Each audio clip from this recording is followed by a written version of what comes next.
Salutare și bine ai venit la o nouă sesiune de respirație. Numele meu este Vlad și este o onoare pentru mine să te ghidez în această călătorie. În exercițiul de astăzi vom folosi tehnica de respirație cu nări alternative pe nume Nadi Sodhana. Este o tehnică străveche concepută pentru a echilibra energiile din corp și pentru a echilibra emisferele creierului. Cum vom proceda? Vom acoperi nara dreaptă și vom inspira pe nara stângă. Apoi, acoperim nara stângă și expirăm pe nara dreaptă. Vom inspira pe nara dreaptă, acoperim nara și expirăm pe nara stângă.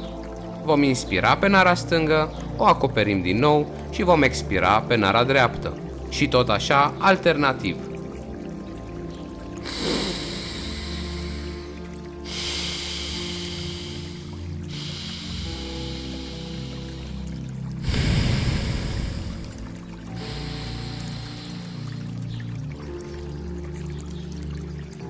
Așează-te într-o poziție confortabilă, cu spatele drept și setează-ți intenția pentru astăzi. Relaxează corpul, fața, ochii și pregătește-te să începem. Ești gata? Începem în 3, 2, 1.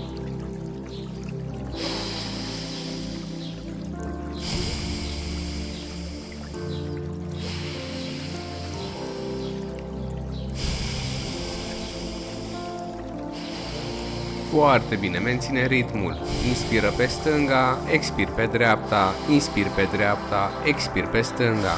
Foarte bine. Continuă în ritmul tău.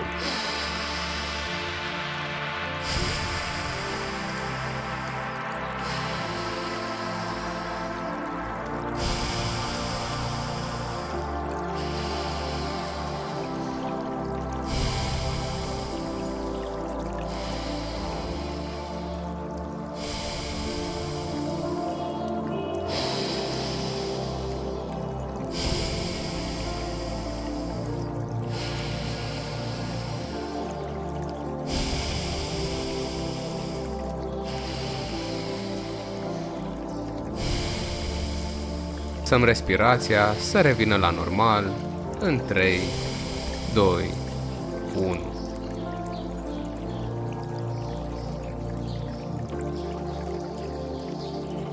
Ne aducem atenția către aici și acum, observăm cum se simte corpul, ce gânduri apar, ce emoții, totul e în regulă, totul e în siguranță.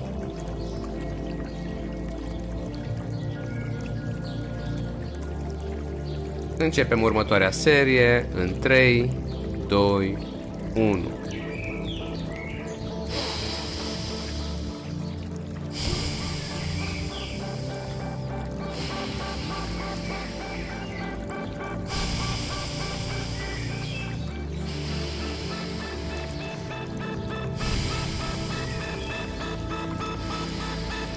Foarte bine. Inspiră pe stânga, expiră pe dreapta, inspiră pe dreapta, expiră pe stânga.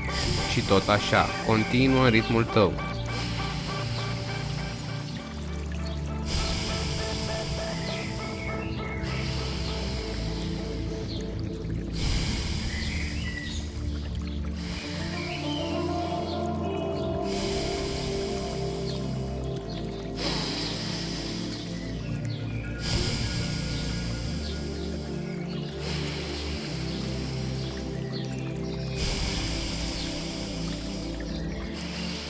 Lăsăm respirația să revină la normal în 3, 2, 1.